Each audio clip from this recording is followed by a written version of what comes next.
Radio Nova, la dernière tournée. Guillaume Meurice, Juliette Arnaud, Pierre-Emmanuel Barré, Aymeric Lompré. Radio Nova. La dernière, en direct de Martigues. Nova.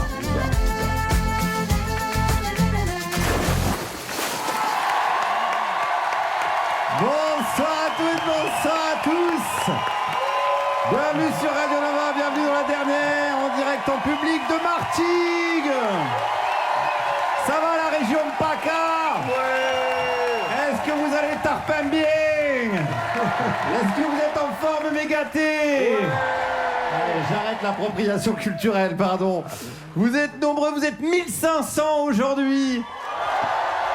En plein cagnard, il y a même un écran géant qui a été installé. C'est une petite dinguerie, comme disent les vieux jeunes. On est donc à Martigues, une ville communiste. Autre dinguerie. Il n'y en a pas beaucoup dans le coin. Une ville communiste en région PACA. Putain, c'est l'équivalent d'un vegan à la fête du cochon, ou de Cyril Hanouna sur Arte, ou d'un neurone dans la tête d'Éric Ciotti. Il y a de quoi se sentir un petit peu isolé. Alors attention quand même, parce que je rappelle que le Parti communiste est passé de Karl Marx à Fabien Roussel. Donc on va se détendre tout de suite, hein, et en plus c'est en passant par Gramsci et Robert Hue. Donc on a un peu l'impression de regarder un accident de bagnole au ralenti, ou ce qu'on appelle la carrière de Gabriel Attal. Mais on est content d'être dans le sud avec celle dont la passion cachée est le moulon. Juliette Arnaud est avec nous. Et bonjour à toutes et à tous. C'est vrai que tu aimes le moulon? Ouais, j'aime regarder les gens faire le moulon. Est-ce qu'on peut expliquer pour les gens qui sont pas du sud ce qu'est un moulon? Bah tu cries moulon et là tu sautes sur quelqu'un et tout le monde saute sur quelqu'un et après il y a quelqu'un qui est blessé. Voilà, faites-le chez vous pendant l'émission. Partout ça. Voilà. Alors si vous venez de l'entendre, celui qui est souvent d'équerre, voire friconfi, Aymeric Lompré est là. Ouais. Ça va Aymeric? La poutargue. La poutargue. Aïoli Aymeric. Poutargue Aymeric. Et celui qui marronne toute la sainte journée, Pierre-Emmanuel Barré. Bonsoir. Est avec nous. Et bizarrement, il a l'air en forme, ça va Pierrot? Je suis de très bonne humeur. Il est de bonne humeur, ça n'augure rien de bon. C'est parti les amis, on a fait comme chaque émission. Durant cette tournée de la dernière, on a épluché la presse locale, la Provence, la Marseillaise ou les amis de Mars Actu. Et on va écouter tout de suite Aymeric. Oui, tout à fait. Sport à Martigues, dimanche prochain, comme le week-end dernier. La Targue sera à l'honneur sur le canal de Bossing. Et oui, la Targue, bien sûr. Cette joute nautique ancestrale dont l'objectif est de pousser à l'eau son adversaire au moyen d'une lance en bois. Alors il faut savoir qu'on retrouve cette tradition aux quatre coins de la France, puisque l'on pratique la joute nautique dans le Languedoc, en Rhône-Alpes, en Alsace, mais aussi dans le Pas-de-Calais, où, petite particularité locale, elle est pratiquée principalement par des policiers qui s'amusent à pousser des réfugiés dans la mer. Alors pour rappel, le jouteur martiguais est appelé le Targaïr, alors que le jouteur du Nord est surnommé le Gros Rasselard en bleu. Alors, économie, la période des soldes d'été a été prolongée à cause de la canicule. Tout à fait, Juliette. Puisque la température augmente, eh bien les prix sont réduits plus longtemps que prévu. Car, en effet, quand il fait plus chaud, plus les...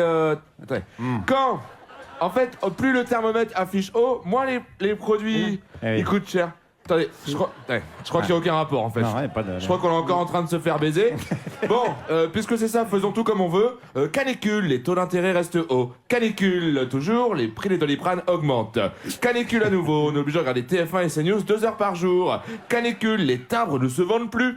Canicule T'en as encore beaucoup? J'ai toute une page. Canicule. Ouais, non, peut-être fais-le dans ta tête. Ça marche. Ouais. Allez, comme ça c'est mieux, on gagne du temps. Puis voilà. Société Châteauneuf-les-Martigues à l'EHPAD, les Temps Bleus, ils pédalent pour la bonne cause. Les pensionnaires ont enfourché des vélos d'appartement pour l'association Après la pluie. Excellente initiative, faire pédaler les vieux par temps de canicule. C'est la solution pour alléger les caisses de la sécurité sociale. Je propose également l'activité apnée en eau vive pour les malades de la mucoviscidose et la grande course d'orientation pour les gens atteints d'Alzheimer. J'arrête là parce que j'imagine que Macron nous écoute et qu'il est en train de prendre des notes. Alors à propos, puisqu'on est dans la santé, petit rappel, le dépistage du cancer de la prostate avec la langue du président de la République a lieu tous les matins dans la matinale de France Culture avec Guillaume Erner. Qu'on embrasse. Pas forcément. Non, rapport à peut-être la laine. Oui, on n'embrasse pas. Canicule, les impôts fonciers augmentent à cause du soleil. Dans ta tête, Aymeric. Service public. Ouais. La Marseillaise nous apprend la fermeture du bureau de poste de Ferrières à Martigues durant 3 semaines en août. Les habitants ont été prévenus par le comité de vigilance postale. Bon, bah déjà, merci les bénévoles. Quant aux habitants de Ferrières, il va falloir aller au bureau de poste de Jonquière ou de Croix-Sainte. Et par mesure d'écologie, je propose que vous y alliez à pied. Bah non, avec le. Ah oui, parce qu'à cause de la canicule, le prix des godasses, il Dans ta augmente. tête, Émeric. Ah oui, Eh oui. il fait 800 degrés. Donc Mais oui. non, j'ai changé d'avis. Prenez le bus. Alors le bus c'est un peu compliqué parce que Ah au oui, niveau les- les horaires. Les horaires d'été, d'accord. Les horaires d'été. Allez, le plus simple à mon sens, c'est quand même d'écrire à tous les gens que vous connaissez pour leur dire de ne pas vous écrire du 3 au 22 août. Ouais, c'est bien, Alors, les martégales et les martégots, est-ce que c'est pas super agréable une Parisienne qui vient vous expliquer la vie? Et ça a pas l'air super agréable, en effet. Tourisme, les fans de Camping Paradis se pressent à Martigues pour visiter le lieu de tournage de la célèbre série. Et oui, l'occasion pour les cinéphiles de revivre les moments forts des 16 saisons de cette série phare que d'aucuns surnomment le Game of Thrones français. Personne n'a oublié l'épisode dans lequel le concours de pétanque tourne mal, donnant lieu à d'hilarantes péripéties, puisqu'il s'agit des épisodes 3, 6, 12, 14, 21, 25, de 31 à 44, 56, 61, de 63 à 82, 83 également, puis de 84 à 89. Mais le meilleur moment de cette comédie en 90 épisodes reste bien sûr le soulagement incroyable dans l'épisode 90, quand les 3 lettres du mot fin s'affichent à l'écran. Sport. Sport, Marseille se prépare à accueillir la 65e édition du Mondial La Marseillaise de pétanque du 4 au 8 juillet 2026. Tu feras attention, Juliette, parce que t'as dit sport et pétanque dans la même phrase. hein. Oui, oui. T'as laissé un sport, la pétanque? C'est un sport, la pétanque? Oui. Putain, mais dites-le, putain, je suis un sportif, moi. Eh Je suis ben, un sportif. on te le dit, Et Est-ce que, Eric. est-ce que le bilboquet, c'est un sport? Bon, alors, je peux parler pétanque? Alors, pétanque, qui vient de pied tanké, les pieds donc bien tankés, bien immobiles au sol, qui a aussi donné le sport le cul tanké, qui est pratiqué par Patrick Pouyanné, le PDG de Total, qui, non content de foutre le feu à la planète, reste bien le cul tanké dans son bureau climatisé, en se faisant des couilles tankées en or massif. Voilà, un peu de pédagogie, ça a jamais fait de mal. Ouais, mais est-ce que le bowling, c'est un sport? Oui. Est-ce que la crapette, c'est un sport? Non. Bon, Putain, ouais. faut que je fasse un tableau, moi. Oui. Business à présent à saucer les pains. Ça y est, le camion à pizza de l'ancien joueur de l'OM, Eric Dimeco, a été inauguré. Bienvenue à la Casa Dimeco. Alors je suis pas sûre d'établir un lien très logique entre un athlète et la pizza, mais cela me permet d'annoncer les ouvertures très prochaines de la salle Zen Bienveillance et Yoga de Pierre-Emmanuel Barré, de l'Octogone de MMA signé Guillaume Meurice et bien sûr l'Institut de recherche de littérature comparée sous la haute autorité d'Émeric Lompré. On a hâte. Ce week-end a lieu la fête de la Saint-Pierre à Martigues. Et oui. En effet. Oui. En effet, je reprends. En effet, putain, c'est trop bien. En effet, en hommage à Pierre et son tempérament, des combats de rue ont été organisés tout le week-end. On a également assisté à 70 piñatas au visage de chaque ministre de l'Intérieur de la 5ème République et bien entendu, l'attraction phare et ludique, les cours d'articulation et de bienveillance, étant donné le dimanche. On a hâte de l'année prochaine. Oui. Sortie à ne pas rater samedi prochain, c'est bien sûr la soirée vénitienne de Martigues. Et oui, quelle meilleure façon de débuter l'été. Vous pourrez assister à un spectacle pyromélodique au bord de l'un des nombreux canaux de cette charmante bourgade qu'on appelle la Venise provençale. Alors j'ai l'impression qu'une ville sur 2 en France, c'est la Venise de quelque chose. La semaine dernière, on était dans la Venise du Sud-Ouest alors qu'on venait juste de quitter la Venise d'Occitanie. Moi-même, je suis né à Quimperlé, la Venise du Finistère, c'est incroyable. Dès qu'il y a un ruisseau qui pue la pisse ou un marécage boueux, c'est Venise, quoi. Excusez-moi, mais à ce compte-là, le slip d'Emeric, c'est la Venise de Nova. Merci les amis, on se retrouve dans quelques minutes pour parler de l'abolition des prisons. En attendant celle de la pub, c'est maintenant. Vous êtes toujours sur Radio Nova, vous écoutez la dernière. Juliette Arnaud, Émeric Lompré, Pierre-Emmanuel Barré. Il est 18h14, presque 15, elle vient de s'installer avec nous, notre invitée du jour. Elle était, on va y reparler, enseignante chercheuse en sociologie, criminologie. Elle est spécialiste du système pénal et carcéral, notamment sous l'angle du féminisme et de l'abolitionnisme. C'est Gwenola Ricordo qui est avec nous. Bonsoir tout le monde. Salut Gwenola. Bonsoir Martine. Et bienvenue dans notre émission. Je t'ai présenté à... J'ai pas été exhaustif, mais j'ai surtout insisté sur le « était enseignante chercheuse en sociologie, criminologie ». J'imagine que tu l'es encore, mais tu l'étais aux États-Unis. Est-ce que je suis bien renseigné? Exactement. Il y a un an, j'étais encore en poste à l'Université d'État de Californie, à Chico. Et comme d'autres, beaucoup d'autres ont pris cette décision dans des situations bien plus dramatiques que la mienne. Mais j'ai décidé de partir. Je suis partie en raison du Trumpisme. Ouais, c'est ça, à cause d'un certain Donald. Ouais. Donc c'est toi qui as quitté, ton poste? Ça devenait trop difficile d'exercer? Ouais, j'ai estimé qu'à un moment donné, quand on avait la possibilité de partir, il fallait partir. Voilà, je pense qu'on a quelques temps pour se battre ici, avant que ce soit comme aux États-Unis. Donc voilà, c'est un petit rappel que le fascisme tue, le fascisme détruit des vies. Voilà, mon expérience, évidemment, elle est très, très minime par rapport à tout ce que vivent en ce moment beaucoup de gens aux États-Unis. J'ai évidemment une pensée pour tous les gens, tous les sans-papiers, ceux qui ont des papiers, les personnes trans, les personnes LGBT, les antifascistes, les antifascistes qui payent un... Enfin, je ne sais pas si vous avez entendu, là, il y a des antifascistes qui se sont pris des peines qui vont jusqu'à 1 siècle pour des manifestations devant des centres ICE. Bref, l'Amérique de Trump, c'est une Amérique fasciste. Et je pense que c'est important de le dire, surtout au moment où on a la Coupe du Monde dans nos télés. Et voilà, c'est ça les États-Unis. C'est bien de rappeler les bases. Et alors...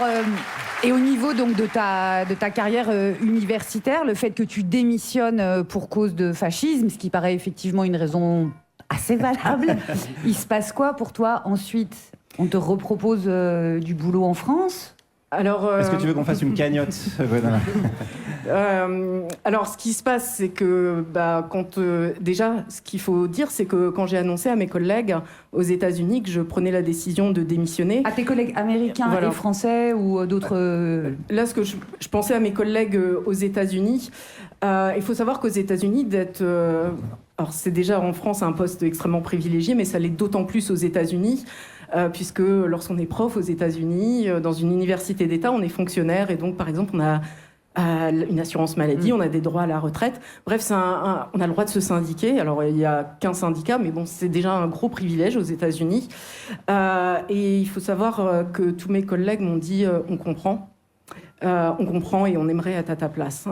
Et du coup, ça dit aussi quelque chose pour des gens qui sont bien intégrés, qui vivent plutôt bien. Pour ce qui est de ma personne, j'ai postulé au dispositif d'accueil qui avait été annoncé par Emmanuel Macron. Il faut savoir que ces dispositifs se sont avérés évidemment extrêmement limités, extrêmement orientés vers des domaines qui sont profitables. Et sans rentrer dans les détails, mais on a estimé que mes travaux n'étaient pas rentables à terme. Pour rendre concret un peu la situation là-bas, nous on a beaucoup entendu des listes de mots qui étaient interdits. Mais concrètement, ça veut dire quoi? Ça veut dire que quand tu publiais une étude, il y avait des mots qui étaient censurés, ni plus ni moins, ou alors que l'étude ne paraissait pas s'il y avait ce genre de mots dedans, woke, je ne sais plus ce qu'il y avait, enfin tout LGBT, ce genre de choses. Oui, alors ça va beaucoup plus loin que des mots comme woke ou LGBT. Il y a des termes comme femme, par exemple, qui sont interdits. C'est pas hyper pratique quand même. Non. Alors évidemment, un réchauffement climatique, et que, ça fait partie aussi de cette liste de mots. Et très concrètement, ça bloque en fait toute possibilité de financement de la recherche. Et de fait, il y a un ruissellement qui va vers les revues et les possibilités de publier. Et donc aussi les orientations des universités qui vont évidemment vouloir que leurs chercheurs s'orientent vers des domaines qui sont plus rentables. Pour vous dire les choses aussi concrètement, moi il y a une collègue qui était dans une autre institution que la mienne. dont j'aimais beaucoup les travaux et dont les travaux ont été extrêmement importants pour moi. Et je ne citerai pas son nom parce que la vie est compliquée pour ceux et celles qui restent aux États-Unis. Mais elle m'a dit il y a quelques mois qu'elle espérait se faire licencier parce que si elle ne se faisait pas licencier, sa seule possibilité, en fait, c'était d'appliquer, en fait, tout cette matrice trumpiste, fasciste, à ces travaux qui n'avaient du coup plus aucun sens. Donc, les piégés, quoi. Dans la pratique, la recherche n'est plus possible, à mon sens, aux États-Unis. Et c'est aussi pour ça que c'est important de le dire, et je vous remercie de me laisser le dire ici, c'est que ça veut dire que c'est important que la France et que la recherche française soit solidaire des collègues aux États-Unis. C'est important à la fois d'accueillir les chercheurs, c'est important d'accueillir les doctorants, les doctorantes. C'est important aussi d'accueillir les étudiants étrangers aux États-Unis qui n'ont maintenant plus de lieu pour étudier. J'invite chacun et chacune à son échelle à essayer de couper les liens, de mettre en place toutes les formes de boycott possibles, d'arrêter d'envoyer des étudiants aux États-Unis, d'arrêter évidemment d'aller y passer ses vacances. Enfin, ça n'a pas de sens d'aller aujourd'hui passer des vacances aux États-Unis. Il y en a quelques-uns dans le public qui sont en train d'annuler là. Bon, tant pis, chérie, on n'ira pas à New York. Pour la Coupe du Monde, peut-être, Émeric. Et alors, pour revenir... Non, vas-y, Juliette, si tu as une mais c'est vrai que ça doit te faire un drôle d'effet de voir en ce moment même la Coupe du Monde en partie organisée la Coupe du Monde de foot en partie organisée aux États-Unis. Alors, d'autres l'ont dit bien mieux que moi, mais... vous savez, la fameuse question qu'est-ce que j'aurais fait devant l'avancée du nazisme ? La réponse pour 99% des gens aujourd'hui, c'est j'aurais regardé tranquillement les Jeux Olympiques à Berlin. C'est vrai qu'ils étaient bien organisés aussi. Pardon, excusez-moi. Mais nous, on regarde que les matchs au Mexique. Oui, nous, c'est militant. Mais pour revenir à ton sujet d'études, donc, parce qu'on n'en a pas encore parlé, mais ton sujet d'études, c'est la prison. Et c'est aussi pour ça qu'on t'a invité, bien sûr. Tu as une position qu'on considère que d'aucuns considèrent comme radicale, alors que toi, tu considères qu'elle est juste normale. C'est l'aboutissement de ton travail, rationnel et de tes recherches. Mais déjà, pour commencer, comment tu t'es intéressé à cette thématique ? Alors, ça fait maintenant plus de 25 ans que je me considère abolitionniste et je peux dire que ça a été non pas un cheminement, comme beaucoup de gens. Ouais. Beaucoup de gens en arrivent à l'abolitionnisme. Moi, ça a été quelque chose qui m'est apparu comme une évidence qu'il n'y avait rien à tirer en fait, de cette institution. Moi, j'ai... le premier contact que j'ai eu de cette institution et de cette question, c'est par l'engagement bénévole, par des liens avec des personnes incarcérées. Évidemment que lorsqu'on consacre une partie de sa vie, comme c'est le cas pour moi, puisque ça fait 25 ans que je suis engagée sur cette question-là, évidemment qu'il y a des liens personnels qui sont liés à l'engagement politique. Je ne m'en cache pas. En même temps, c'est pas quelque chose sur lequel j'aime revenir publiquement parce que je sais aussi que, notamment quand on est une femme et sur les questions qui sont liées à la prison, à la police, on est beaucoup ramené au témoignage. On est ramené à dire, souvent d'ailleurs, l'expérience d'autres personnes. Et moi, ce qui me paraissait important, c'était en fait, de mener une lutte politique et de propager les idées abolitionnistes. Donc voilà de quelle manière je ne vais pas répondre vraiment à la question. Très bien. C'est une non-réponse qui me convient. Sans te relancer sur ta vie privée, parce que tu écris dans ton livre « Tant qu'il y aura des prisons, mes engagements sont intimement liés à l'expérience d'avoir eu des proches incarcérés ». Juste, est-ce que c'est souvent le cas des abolitionnistes que ce soit pas juste une avancée cérébrale, intellectuelle, mais une chose éprouvée? Alors, il y a plusieurs façons de répondre à cette question. La première, ce serait de dire qu'il y a beaucoup d'abolitionnistes qui sont abolitionnistes, d'abord parce qu'ils ou elles, et beaucoup elles, ont expérimenté des formes graves de victimation. Elles ont été victimes de choses extrêmement graves et elles se sont rendues compte que le système judiciaire n'apportait pas de solution. Et ça, c'est important de le dire parce que y a souvent ce préjugé que nous, les abolitionnistes, on n'en aurait rien à faire des victimes. Au contraire, il y a parmi les voix les plus puissantes de l'abolitionnisme des gens en fait qui sont partis en fait de leur expérience de victimation pour penser à l'abolition. La deuxième façon dont je peux répondre à cette question, c'est de dire que, et on pourra peut-être y revenir, il y a beaucoup de prisonniers, de prisonnières, de proches de personnes détenues qui ne sont pas abolitionnistes, qui pensent que la prison, heureusement qu'elle existe. Alors souvent, d'ailleurs, ils disent plutôt moi, je ne mérite pas d'être en prison, mais quand même, il y en a certains, ils méritent d'être en prison. Et donc ça, c'est aussi une réalité. Les prisonniers, les prisonnières, ils ont des idées autour du système pénal qui sont aussi à l'image du reste de la société. Mais il y a évidemment, parmi les abolitionnistes, beaucoup de gens qui ont connu la prison, qui ont eu des proches incarcérés. Et dans les mouvements les plus emblématiques, que ce soit à l'échelle de la France ou d'autres pays, les mouvements abolitionnistes se sont toujours construits avec des gens incarcérés, avec des anciens prisonniers, en solidarité avec toutes les formes de révolte des prisonniers. Il ne peut pas y avoir un abolitionnisme sans prisonniers et sans prisonnières. Les prisonniers et les prisonnières sont les sujets politiques de l'abolitionnisme. Eh bien, on va continuer à parler de tout ça jusqu'à 20h10. Merci beaucoup, Gwenola Ricordo, d'être avec nous en direct de Martigues. On va faire une petite pause musicale. Et je me dis, Martigues, la région PACA, est-ce que Jul ne serait pas le bon choix, Juliette, d'autant qu'il a chanté Ma petite prison. Alors je me disais, là, il y a une possibilité. Je vais vous faire une confidence. Jules sur Nova, il est chanté, mais hors antenne. Oui. Pour des raisons évidentes de... Je sais pas, j'ai pas compris. Bref, ça va plutôt être un titre bien choisi puisqu'il s'appelle Prisoner par Armar Superstar. C'est dansant et lumineux. Normal, ça ne cause que de la prison de l'amour. Radio Nova. Vous êtes bien sûr Radio Nova. Vous écoutez la dernière avec Juliette Arnaud, Aymeric Lompré, Pierre-Emmanuel Barré et notre invité, la sociologue Gwenola Ricordo. Il est 18h30. L'heure de retrouver une nouvelle chroniqueuse autour de la table. Vous le savez, pendant toute la tournée, on embauche au gré de nos rencontres dans les différentes régions. C'est pourquoi je vous demande de faire un triomphe à la Marseillaise, Alison Assandri. Bonsoir.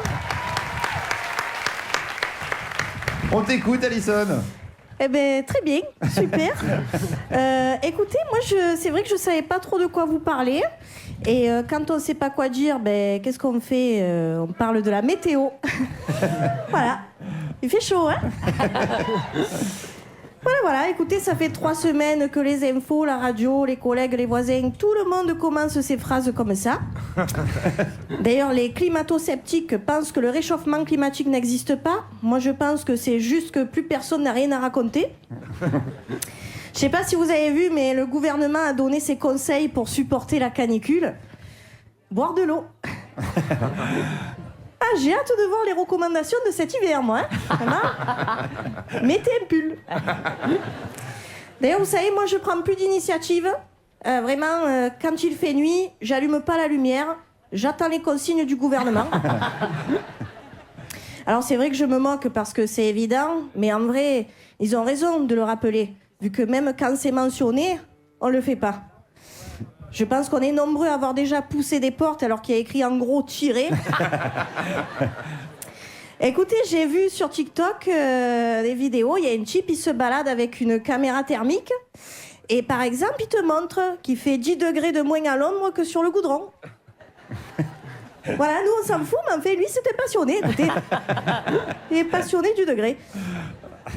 Il pointe les objets, il te dit « Tiens, ça fait 38 !» Ça fait 39 !» Il se régale. Bon, perso, moi, il m'a eu. Je suis rentrée dans son univers. Il m'a donné envie de l'acheter, sa caméra. Sauf que je vous le dis, si j'achète une caméra thermique, le monde des degrés Celsius va s'ouvrir à moi. Je vais devenir insupportable. Je vais me mettre à tout mesurer. Les objets, les gens. Je vais leur dire « Tiens, t'es tiède aujourd'hui !» Écoutez, mardi dernier, il y a eu la reprise de Secret Story. Ah. Et oui, et j'ai vu des internautes s'inquiéter de savoir si les candidats allaient souffrir de la canicule dans leur villa avec piscine et climatisation. Après, si au bout de 14 saisons, les candidats n'ont toujours pas compris le concept qui est de trouver les secrets, bon, on va peut-être pas leur rajouter le mode survie, quoi. Heureusement que la production les a rassurés en disant qu'ils auraient de l'eau à volonté. Et oui, parce que c'est vrai que nous, de base, on s'est tous dit qu'ils allaient boire l'eau de la piscine, voilà. Vous voyez, si j'avais une caméra thermique, j'aurais vu que dès que j'ai lancé le sujet de Secret Story sur Radio Nova, la température de l'ambiance a chuté. Hein. Je ne sais pas si vous avez remarqué, mais dès qu'il y a une crise en France, qu'elle soit sanitaire ou climatique, t'as toujours des gens pour faire des créations maison. Alors quand c'était le Covid, ils ont créé leur propre masque. Et là, les gens, ils essayent de faire leur propre climatisation en mettant des bouteilles d'eau devant le ventilateur. Alors moi, j'ai un collègue, c'est un génie. Hein. Il t'a mis 5 cristallines devant la clim. Et il s'est fait une clim Pro Max. Vous savez, en écrivant cette chronique, je me suis rendu compte que j'étais clôturosceptique. Pour moi, les conclusions, ça n'existe pas. Alors qu'en fait, c'est juste que j'ai plus rien à dire. Merci. Alison, merci Alison Assandry, qu'on peut applaudir bien fort. Merci beaucoup d'avoir été avec nous, Alison. Eh bien, merci. Mais où est-ce qu'on peut te retrouver? Eh bien, écoutez, vous pouvez me retrouver sur Instagram. C'est Alison, A-L-I-2-S-O-N, Assandry, A-2-S-A-N-D-R-I. Impeccable. Et Alison comme les autres, on peut marquer aussi, je crois. Aussi, ça marche aussi, Il me semble. Et est-ce qu'on peut te retrouver dans les comédie clubs? Il y a pas mal de vidéos sur ton Insta où on te voit dans les comédie clubs de Marseille. Oui, en général, je joue beaucoup dans les comédie clubs qui sont sur Marseille. Donc maintenant, il y en a 5 au total et je joue dans les 5. Donc voilà, en général, je mets sur Instagram et on voilà. vient de voir. Et est-ce que tu as un spectacle en entier ou c'est encore en construction? Bon, écoutez... Je lui ai Non, mais proposé des c'est-à-dire questions qui que- fâchent. Non, j'avais un spectacle, il faisait 40 minutes, c'était de la merde. Donc du coup... Bon, on Non, en mais connaît oui. qui les jouent quand même, hein, mais on sait Oui. pas dire les noms. C'est-à-dire. Non, on citera pas des noms, mais... Donc t'as tout foutu à la poubelle? J'ai tout foutu à la poubelle, c'est vrai, effectivement. Donc là, j'essaye d'en écrire un autre. Bon, écoutez, il va falloir attendre 2030, je pense, hein, pour que ça sorte. Mais en fait, voilà. Et comment tu gagnes ta vie en attendant? Eh ben voilà, oui, je monte un peu sur scène. Après, c'est vrai que j'ai un autre travail, Eh oui. c'est que je garde des chats à domicile. Ouais. Ah, je savais Voilà, que ça allait oui. faire plaisir à Juliette, c'est pour ça que Oui, je t'ai posé la j'ai vu question. le t-shirt, j'ai vu que... Oui. Et oui. Ok, donc on peut à la fois venir te voir pour se marrer, ou alors si on a un chat et qu'on a envie de partir en week-end. Voilà, n'hésitez pas, j'ai pas beaucoup de réservations cet été, donc n'hésitez pas si vous avez des chats. Mais les chats viennent chez toi ou c'est toi qui vas C'est chez moi les qui chats vais chez les chats, ouais. Ah. Et comment on fait pour faire garder son chat pendant qu'on va te voir sur scène? Oui, c'est vrai que c'est un peu plus compliqué, oui. Ils ont jamais posé autant de questions. Non, mais j'aimerais bien savoir à quoi ça ressemble une maison de chat. Et ben tu Va chez Juju. Voilà, tu vas avec. Il y a des poils, Ébric, il y a des poils, ça ne changera pas. Oh. Il y a une C'est bonne pas ambiance. l'esprit, Juliette, enfin. Si, c'est un En peu l'esprit de 2026. l'émission. Gwenola, t'es toujours avec nous. Je vais réussir à faire un lien avec la prison parce que en tant qu'humoriste, on a quand même pas mal fait de blagues sur Nicolas Sarkozy. T'en parles dans ton livre, tant qu'il y aura des prisons. Parce qu'on s'est quand même un petit peu réjoui. Moi-même, j'ai lu le livre de Nicolas Sarkozy, on s'est moqué. Et en lisant ton livre, j'ai culpabilisé. Je me suis dit, bah merde, pauvre homme. Mais oui, lisez-le, vous allez voir. Et donc, toi, t'en parles aussi. Alors, est-ce que tu as eu ce sentiment ambivalent ou alors non, en tant qu'abolitionniste, tu t'es dit, soyons Alors, cohérents jusqu'au bout. Je ne juge personne et j'ai dans mon entourage beaucoup de gens que j'estime beaucoup et qui se sont réjouis. Mais après, si on veut être sérieux, si on est contre la prison, c'est une question de principe. On ne peut pas être contre la prison, sauf pour Sarkozy et puis ceux qui méritent. Et là, la liste pourrait être très longue, en fait. C'est comme la peine de mort. Si vous dites je suis contre la peine de mort, par contre je suis pour quand c'est des pédophiles, bah non, en fait vous êtes pour la peine de mort. Ouais. Et donc c'est pareil avec la prison. Alors évidemment, tous les sentiments de réjouissance et ce cri de bien fait pour sa gueule, je le comprends et voilà, je suis pas dans le jugement, je ne juge personne. J'ai l'impression que le public s'est refroidi. Non, mais c'est cohérent. Mais en même temps, et c'est vrai que je commence le livre là-dessus parce que c'est une séquence qui m'a interpellée. On a bien vu que quand Sarkozy a été incarcéré, il y a tout son clan familial, politique et bien au-delà qui a pris sa défense avec tout un tas d'arguments avec lesquels, en tant qu'abolitionniste, on ne peut être que d'accord. Sarkozy, il n'est pas simplement un voleur, c'est aussi un père de famille, un époux, un ami, etc. Sarkozy est un voleur. En même temps, est-ce que vraiment la peine de prison est le meilleur moyen d'empêcher ce type de crime? Sûrement pas. Est-ce que c'est l'endroit où il va être réhabilité? Sûrement pas. Mais en fait, toutes ces choses-là sont valables, en fait, pour tous les gens qui sont en prison. Et en fait, la seule chose qui a choqué cette classe politique, ce milieu social qui s'est solidarisé avec Sarkozy, c'est qu'il a été traité finalement de la manière dont sont traités ordinairement en France et dans d'autres pays, évidemment, les pauvres et les minorités raciales. Et c'est bien ça qui a heurté leur sens moral. Et donc, évidemment, que ça rejoint ce sentiment, c'est le karma, enfin bon, toutes ces expressions qu'on a pu... c'est vrai qu'on l'a un peu ressenti, Gwenola. Voilà. Mais j'ai lu ton livre, je me suis repenti depuis. Un peu. On va reparler de tout ça. Merci, Gwenola. Merci, Alison, d'avoir été avec nous. Donc, je rappelle ton compte Instagram, Alison Assandri. On va se retrouver dans quelques minutes en direct de Martigues et sa fameuse fête de la moule, la fête de la moula. C'est maintenant, c'est la pub. Vous êtes toujours sur Radio Nova, la dernière, avec Juliette Arnaud, Aymeric Lompré, Pierre-Emmanuel Barré et notre invitée, la sociologue Gwenola Ricordo. Nous sommes toujours à Martigues, dans une ville communiste. Enfin, attendez. Dans une ville dirigée par le Parti communiste, mais avec un maire, Gaby Charroux, mis en examen pour favoritisme. Parce que bon... la région PACA, tu connais, hein? Non mais c'est vrai, on respecte la tradition. Un politique pas mis en examen ici, c'est louche. C'est pas crédible en fait, voilà. Mais que reste-t-il du communisme à Martigues? Je suis allé voir les habitants, figurez-vous. Ils sont où les communistes? Il n'y en a plus beaucoup, tu sais. Il n'y en a plus beaucoup. Et le peu qu'il y a, ils sont tous morts. Les communistes, il n'y en a plus beaucoup. Le peu qu'il y a, ils sont morts. Ils sont morts, voilà. Les seuls communistes qui restent, ils sont morts. Voilà. Ouais, donc effectivement, c'est pas facile. C'est à se demander comment le maire a été élu. Hein. Est-ce qu'il aurait pas fait voter des morts, ce Gaby Tibéri Charroux là, hein? Bon, j'ai trouvé d'autres explications avec un autre habitant de Martigues. Je suis Front National. Ok. Et je vais voter pour le maire de Martigues parce qu'il fait des belles choses pour Martigues. Mais pourtant, il est communiste. Et les communistes, oui. En fait, à Martigues, vous êtes communiste, mais dès que vous sortez de Martigues, paf, pour le Rassemblement National. Ah ouais. Mais ça, c'est assez français. Non, mais ça, c'est assez français. On est fasciste ou antifasciste selon la géographie et même, j'ai remarqué, souvent selon l'histoire. La France en 43, ouais, les Allemands, sympa, beau costume, vraiment très poli. Mais en 46, non, les Allemands, non, nul. J'ai jamais aimé les Allemands, les nuls. Les Russes, sympa, ça c'est la France. C'est la France. Et la France de Martigues en 2026, plutôt 43 ou 46? Moi, je suis arrivé à Martigues en 1987. Il faisait bon vivre à Martigues. Maintenant, tu vois des noirs partout, on est envahi de noirs, des personnes noires. Ouais, j'ai rien contre les noirs personnellement. Et non. Ah, on dirait un peu quand même. Disons que pour quelqu'un qui n'a rien contre les noirs, bon, j'ai l'impression qu'il a sa petite idée quand même. Hein, bon.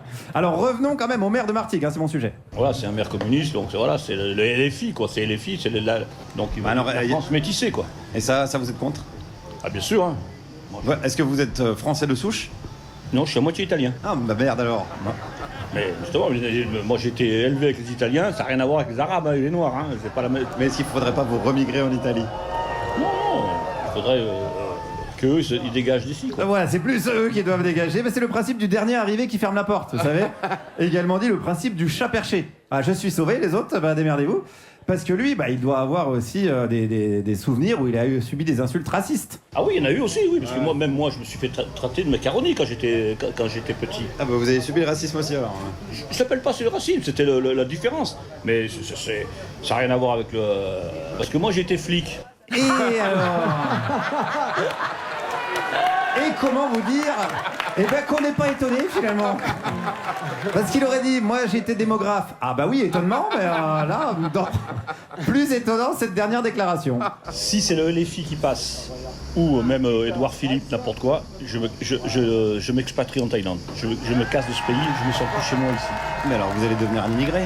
Je vais être un immigré là-bas. Et voilà, comment les Français vont grand remplacer les Thaïlandais, bordel, on est tous l'immigré de quelqu'un. Alors vivement la prochaine internationale. Si le maire Gabi nous écoute, il pourra venir avec son petit bracelet à la cheville. Merci à vous les camarades. Merci Guillaume. Bon alors Guillaume, c'était un bar. Bah c'était le cercle des pêcheurs, j'étais bien reçu. Allez, passons à autre chose. Oui. Je suis pas confortable. Il est 18h47. Vous voulez pas entendre la parole du peuple? Bon ben voilà, moi j'y vais direct. Guillaume, taisez-vous. Oui, pardon.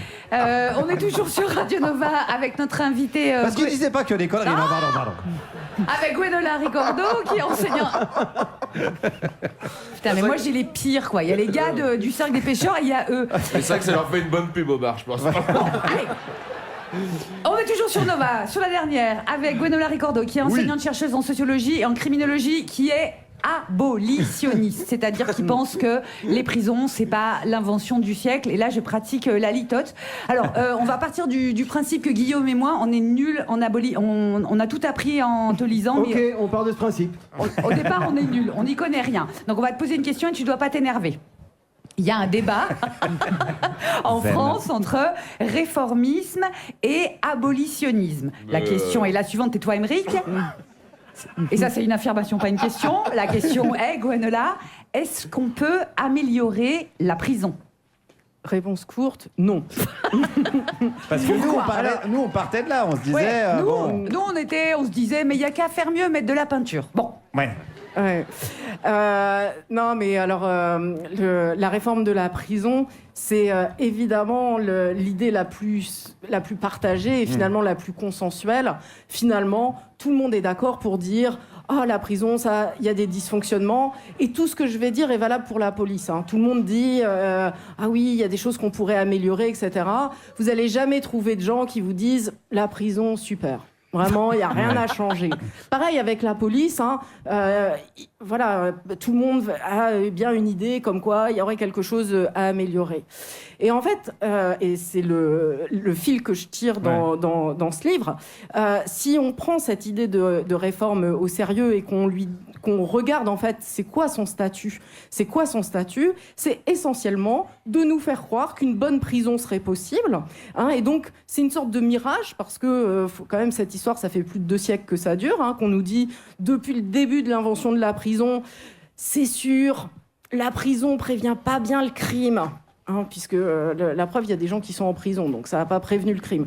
C'est sûr que les gens qui passent en prison, ils ne sont pas totalement réinsérés, réhabilités. Ah oui, la prison, c'est l'école du crime, etc.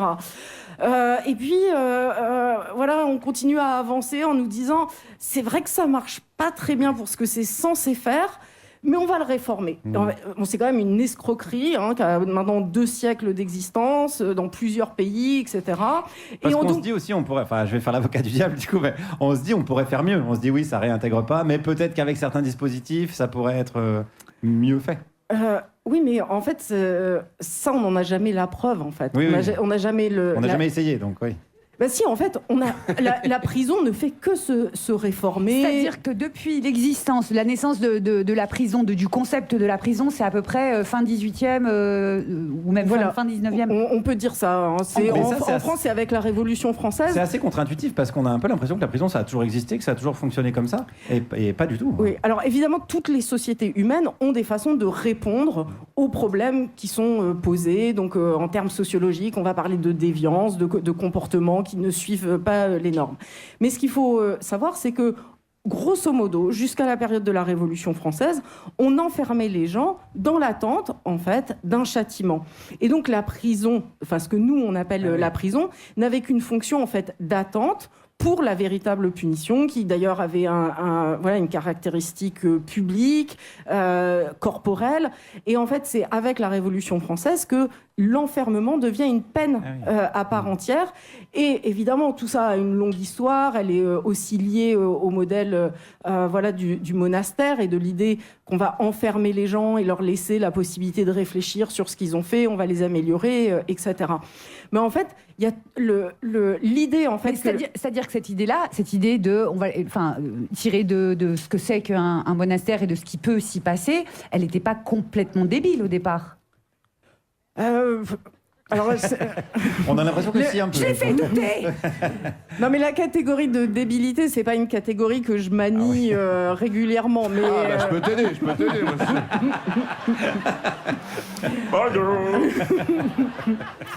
Est-ce que c'était une bonne ou une mauvaise idée ? Je pense qu'en 2 siècles, on a eu le temps de se rendre compte, en fait, que ça ne permet pas de faire ce qu'on nous dit que la prison fait. Et d'ailleurs, moi, en tant qu'abolitionniste, avec les abolitionnistes, je dis qu'il faut arrêter de dire que la prison dysfonctionne, de même que de dire que la police dysfonctionne, pour dire finalement que la prison fonctionne parfaitement bien pour ce qu'on attend d'elle, c'est-à-dire de contrôler, de surveiller et de punir les pauvres et les minorités, de la même façon que la fonction de la police, c'est de contribuer à défendre l'ordre social, le capitalisme, le patriarcat, le suprématisme blanc. Et c'est, à mon sens, extrêmement important de le dire de cette manière-là, parce que le reste, c'est un fantasme d'avoir une prison qui permettrait en fait de réduire ce qu'on appelle aujourd'hui le crime, comme si il y avait un phénomène en fait de causalité entre le nombre de personnes qu'on enferme et ce que on appelle le crime, qui est une catégorie à manier avec délicatesse. Oui, on met un peu tout dedans. Ouais. Ouais, tu parles d'innocentisme. Est-ce que tu peux nous expliquer le terme d'innocentisme ? Alors, l'innocentisme, c'est un terme un petit peu jargonnant pour dire finalement.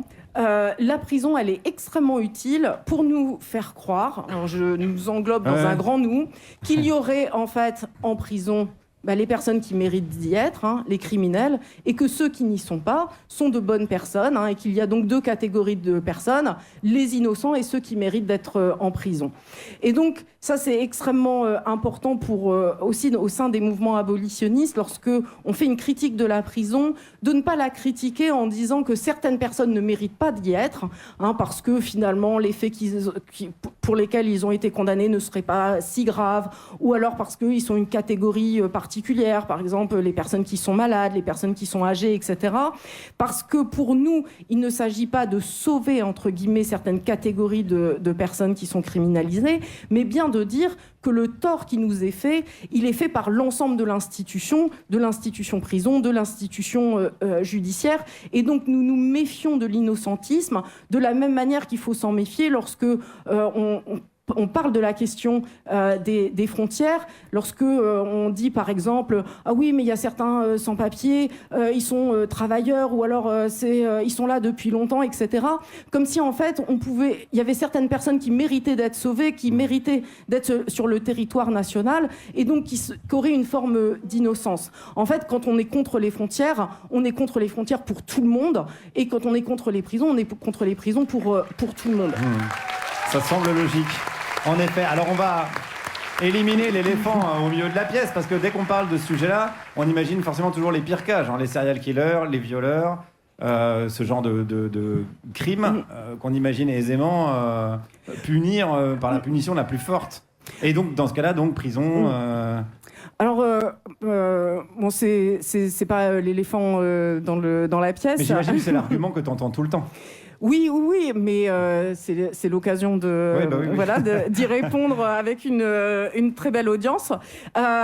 Alors effectivement, je l'ai évoqué tout à l'heure, les abolitionnistes, on ne prend pas à la légère la question de la victimation, et évidemment lorsqu'on pense VSS, serial killer, etc., on pense à des choses extrêmement graves à plein de niveaux, mais en même temps, et ça me permet de revenir sur cette notion d'innocentisme, le système pénal ne fait que condamner certaines personnes. Il ne fait que condamner des figures du monstre, la figure du violeur, la figure du psychopathe. Il n'y a jamais le capitalisme, il n'y a jamais le patriarcat, il n'y a jamais le suprématisme blanc qui passe en procès. Il n'y a jamais même, en fait, ceux et celles, et surtout ceux d'ailleurs, qui sont responsables des pires décisions qui mènent en fait notre existence, l'existence de notre espèce et de plein d'autres espèces, juste vivables sur cette planète. On a en fait, avec le capitalisme, avec l'extractivisme, avec le patriarcat, on a en fait affaire à des crimes de masse qui, eux, en fait, de par leur nature, ne seront jamais jugés. Et donc, c'est quand même la plus belle chose que fait le système pénal, c'est de permettre en fait à tout un tas de gens de dormir tranquillement sur leurs deux oreilles, puisque en fait, quand on désigne certains auteurs de violences à caractère sexuel, on ne fait que désigner une toute petite minorité. Alors quand on Mais dit... c'est quel pourcentage En fait, le système pénal, il est évidemment pas au courant de toutes les choses qu'on appelle crimes en droit français.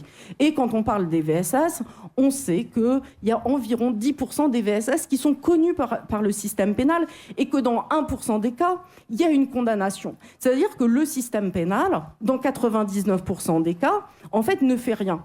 Et donc, comme diraient les jeunes, la barre, elle est extrêmement basse pour nous, abolitionnistes, parce que faire quelque chose qui serait un petit peu mieux que dans 1% des cas, condamner quelqu'un, le mettre à l'écart, reconnaître la gravité des faits, c'est quand même pas demander beaucoup. Et il faut se dire que le système pénal ne fait ça que dans un cas, que dans une toute petite proportion de cas. Et évidemment que les victimes méritent bien mieux que ça, elles méritent d'être bien mieux à la fois reconnues, qu'on réponde à leurs besoins. Et le système pénal, il n'est pas fait pour ça. Le système pénal, il est fait pour condamner toujours la même catégorie d'individus, parce qu'il faut aussi le dire clairement, c'est pas tout le monde qui risque d'aller en prison. La prison, ça en arrive toujours quand même, c'est-à-dire aux pauvres, aux minorités raciales. Et donc, s'il y a bien quelque chose d'extrêmement faux, c'est de dire ça peut arriver à n'importe qui. Donc, quand on condamne les violeurs,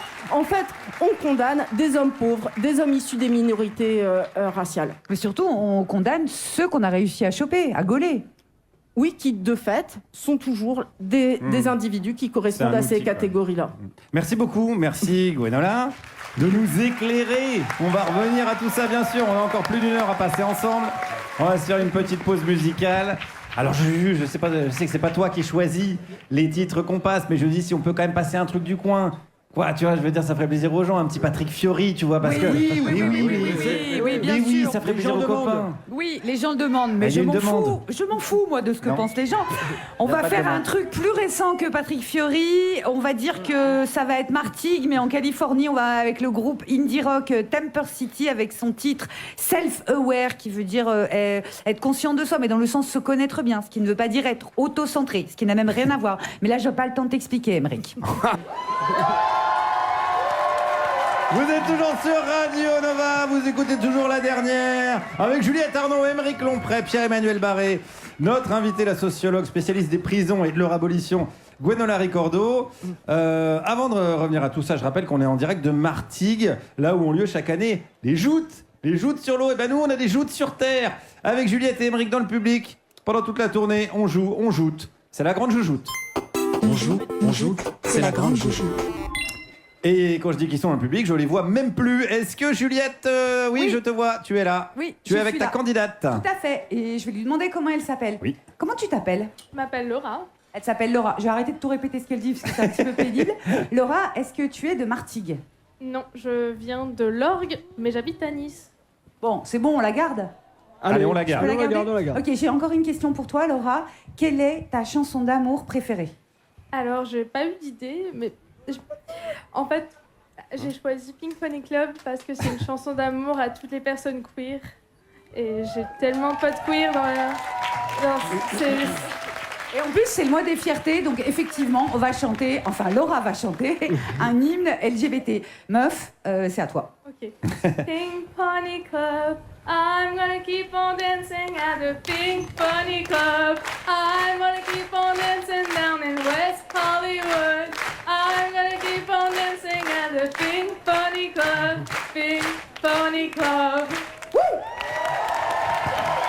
Émeric, tu es avec un candidat? Oui, tout à fait, je suis avec une candidate.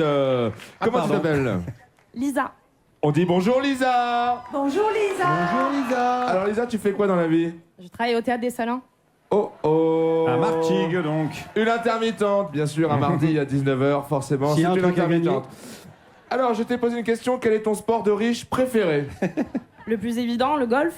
Est-ce que tu peux faire une démonstration de golf? À la radio, ça va être super, ouais. Ah, c'est vraiment une bonne idée. Encore une idée de génie. Bon, bah là, elle est en train de mimer quelqu'un qui joue au golf. Ouais, c'est hyper Voilà. bien Après, fait. c'est bien fait. Hein. Et- Ouais, c'est bien fait. Oh, Bah, c'est incroyable, en fait. C'était du air golf. Ouais. Elle visait Guillaume, mais c'est raté. Quel Tiens, dommage. monsieur l'arbitre, vous êtes là? Oui, Est-ce que vous êtes prêt? Je suis prêt, c'est le plus beau jour de ma vie. C'est incroyable et un fabuleux cadeau aujourd'hui puisque c'est le cahier de vacances des linguistes atterrés de notre ami Laëlia Véron et du très marseillais Médéric Gasquet-Cyrus qui est dans le public d'ailleurs. Voilà, c'est un cahier d'activité avec des exercices sur la langue française qui sont très marrants et puis ça nous servira à achever les rares académiciens qui ont survécu à la canicule. Allez, on y va. Première question, Juliette. Alors Laura, quel ancien accessoire Emmanuel Macron a ressorti hier? Est-ce que ce sont les cahiers de doléances? Est-ce que c'était Christophe Castaner? Est-ce que c'était ses lunettes de soleil? Est-ce que c'était son for sure? Alors, Les lunettes de soleil. monsieur l'arbitre. C'est vrai, c'est vrai. C'est bravo. un point, un bon Un point pour Laura. pour Laura. Et il est bien parti cette grande joujoute. C'était facile, c'était facile. Émeric. Qu'est-ce qui est le plus lent, Lisa? Le camping-car de la tournée la dernière, l'escargot de Bourgogne, Jean-Pierre Raffarin qui court lors d'un délit de fuite, ou la défense de l'Olympique de Marseille? Oh, c'est pas l'esprit de Non, l'émission. mais écoutez, Ce n'est pas l'esprit de l'émission. écoutez. Non mais c'est vrai Mais qu'elle va pas soyez vite. gentil. C'est dommage. Alors, on t'écoute, Lisa. Sans hésitation, l'escargot de Bourgogne. Et Monsieur l'arbitre. c'est encore une bonne réponse. Oh, là, partout, mais le suspense. Égalité, mais, ce n'est pas fini car il y a une question bonus qui vaut 18 milliards de points. Ah, c'est beaucoup, C'est beaucoup, ça va départager les concurrentes. Alors je continue, je continue dans ma série Records débiles, qui, chose étrange, sont systématiquement détenus par des Américains. Sonny Molina a le record de la plus longue marche sur des briques de Lego au monde. Quelle distance a-t-il parcouru? Alors quelle distance, Laura? 10 mètres. 10 mètres. Non attendez, c'est pas sa réponse. Non, t'as pas le droit d'aider ta Non, non, non, candidate. non, Tu non, n'as pas le non, droit non, d'aider. oh là Le là. 10 mètres. Non. C'est Oh là pas là. sa réponse. C'est pas. Elle voulait D'accord. dire. Elle voulait faire bien ta sororité, gueule. là. Ça va aller, la Elle voulait sororité, dire 10 Julie. km. 10 km, elle a dit 10 km. Lisa. Alors, bah, du coup, moi, j'ai la réponse de Lisa. Lisa, quelle réponse? Je dirais 8,89. Non, Alors, alors Quelle est monsieur la l'arbitre, qu'est-ce qu'on fait, monsieur l'arbitre? alors c'est clairement, bon, c'est la bonne réponse, mais elle a clairement triché en regardant sur la feuille. On ne Elle triche a pas, triché, monsieur. c'est certain. Alors, qu'est-ce Mais qu'on décide? c'est un beau move, j'aime bien les tricheurs. Allez, bah, très Allez, bien. c'est gagné. C'est Lisa qui gagne ce formidable cadeau, le cahier de vacances des linguistes atterrés. Et on salue Laëlia et Médéric. Merci beaucoup. Et puis vous gagnez également 5 livres de la collection 10-18 et des goodies et l'ERCOP. La chance. Merci beaucoup, on peut les applaudir encore. Incroyable. Bon, revenons à des choses un petit peu plus prosaïques, puisqu'on est toujours avec notre invité Gwénola Ricordo. À chaque fois, je me fais faire des transitions incroyablement bizarres, puisqu'on parlait de la prison et des cas les plus graves, les VSS et les serial killers. On entend aussi quand même pas mal dans l'opinion publique, au moins ça les écarte de la société civile. Alors qu'est-ce qu'on peut répondre à cet argument-là, qui paraît quand même un peu de bon sens? Oui, alors il y a une fonction de la prison qui est effectivement de mise à l'écart. Enfin voilà, en termes savants, on parle d'incapacitation des délinquants ou des criminels. Et on peut reconnaître que la prison fait ça pas trop mal, même si il y a quand même plusieurs problèmes. C'est que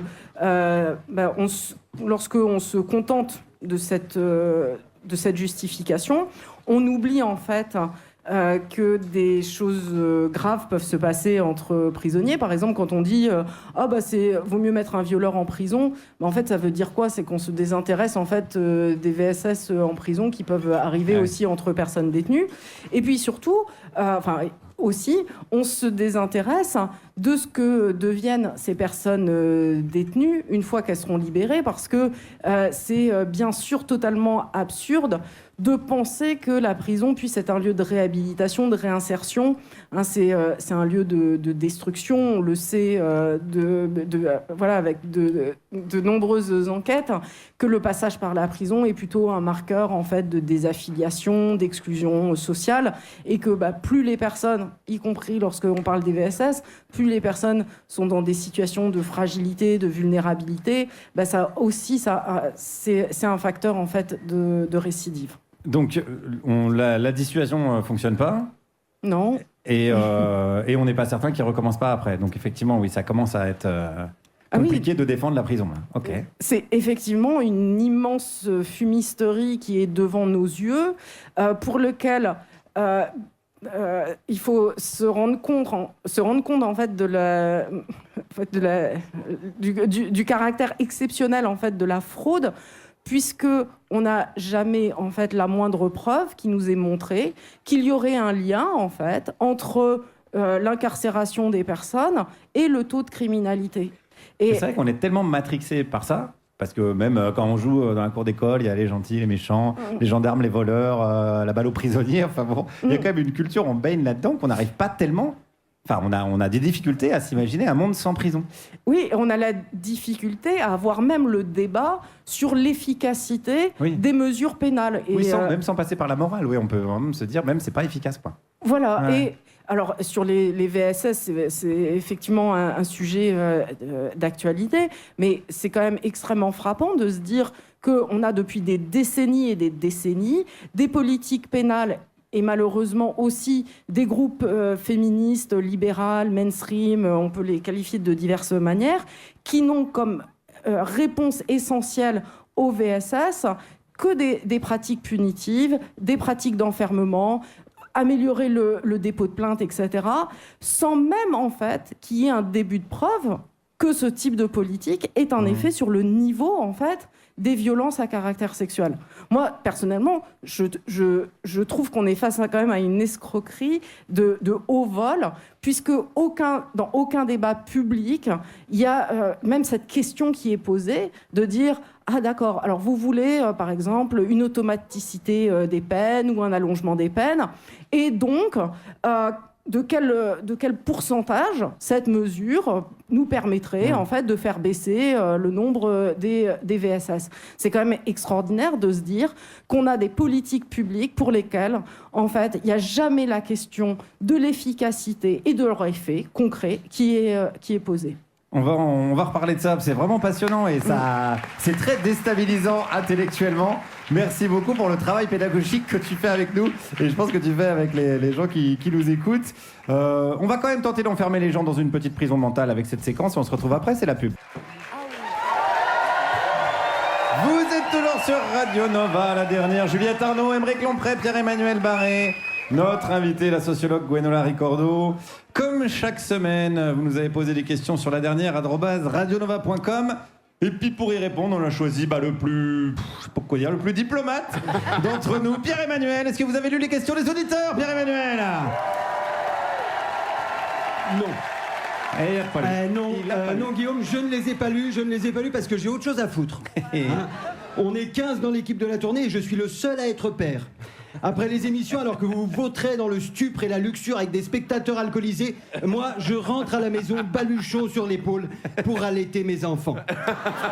Vous voyagez dans de luxueux vannes Mercedes climatisées pendant que j'erre de TER en TER parce que Monsieur Meurice s'est dit, je cite, « Ce serait bien pour casser notre image parisianiste d'aller dans des bleds pourris apporter un peu de culture au pecno. » Vous pouvez l'insulter aussi, connard. J'ai entendu connard par là-bas, pas faux. Pas grosse merde à ma gauche, sévère mais juste, oui.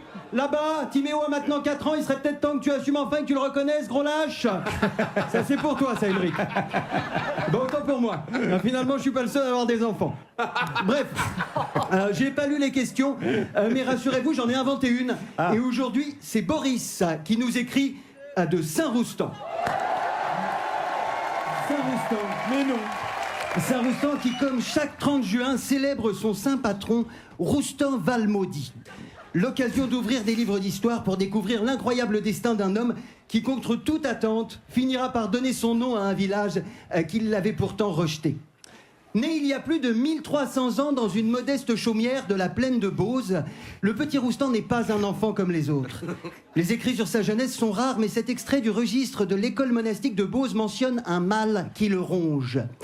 Ces stuits enfants sont par rester démoniaques, lequel a perceler moultos test en son corpus. S'il devise notre vulgaire, il jargonne parfois une lanquance foraine. Mais c'est à vie qu'il estre la propre engeance et la semence du malin.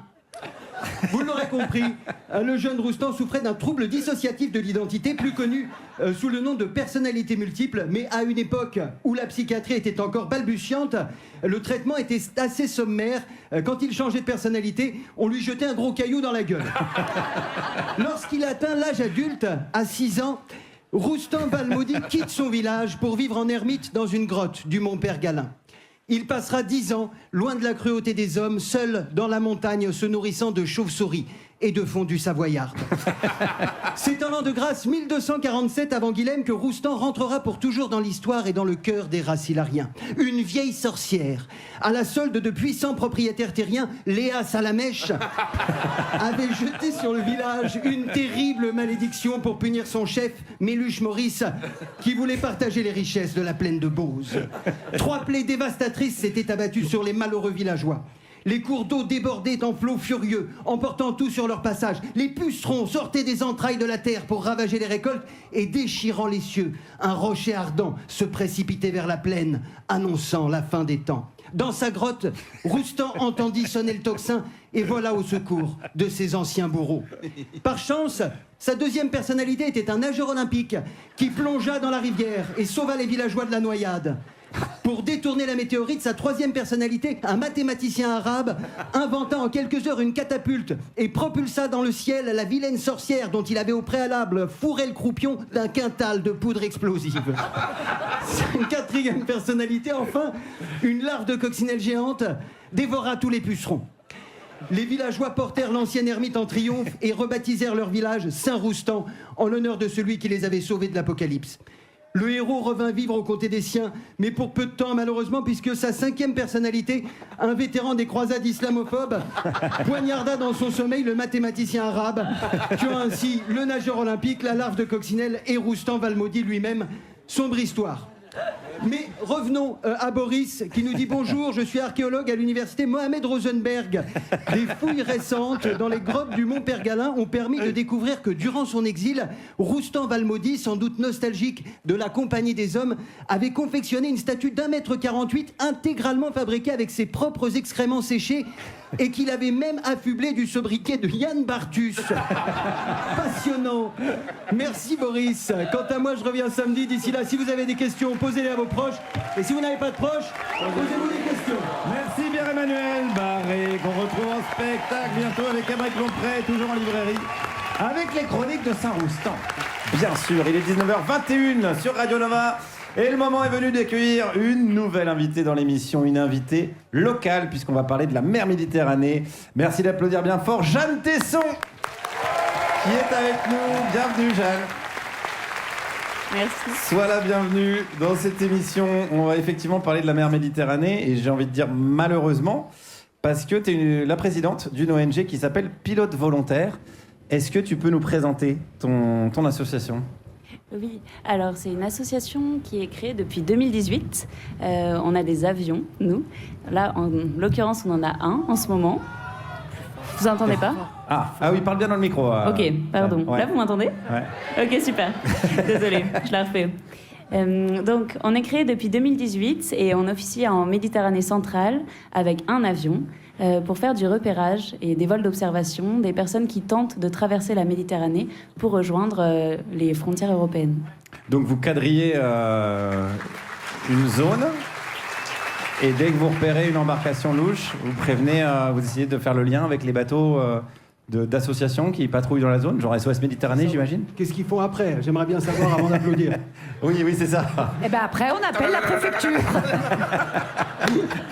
C'est pour ça que, voilà, je te permettais de préciser. Peut-être qu'il y a eu un bug dans la programmation.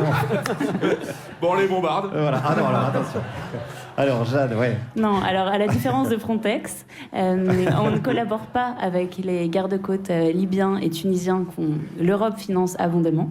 Et donc, effectivement, quand on repère une embarcation de personnes qui tentent de traverser la Méditerranée, on les considère en détresse, puisqu'en général, c'est des embarcations submersibles, surchargées de personnes, et donc forcément qui risquent leur vie pour traverser cette mer particulièrement mortelle, on le sait. Et donc, quand on repère ces personnes, on est obligé légalement d'en informer les autorités compétentes, à savoir pour nous les autorités européennes des pays qui ont une zone SAR, donc une zone de Search and Rescue, donc de secours, en Méditerranée centrale. Et en l'occurrence, ce sont l'Italie et Malte. Malte qui n'a jamais répondu, les Italiens qui répondent quand c'est dans leur zone. Et tu veux dire, tu lances un appel et rien du tout? Ils répondent pas, ils sont pas obligés de répondre? Exactement. Ah ouais. Alors, ils sont légalement obligés de répondre en vertu du droit international, mais il y a une subtilité. Oui, depuis 2015. Quoi. Ouais, c'est ça. On est sur de la grosse gastro quand même, là. Et l'Italie répond? Qu'est-ce qu'il répond, l'Italie?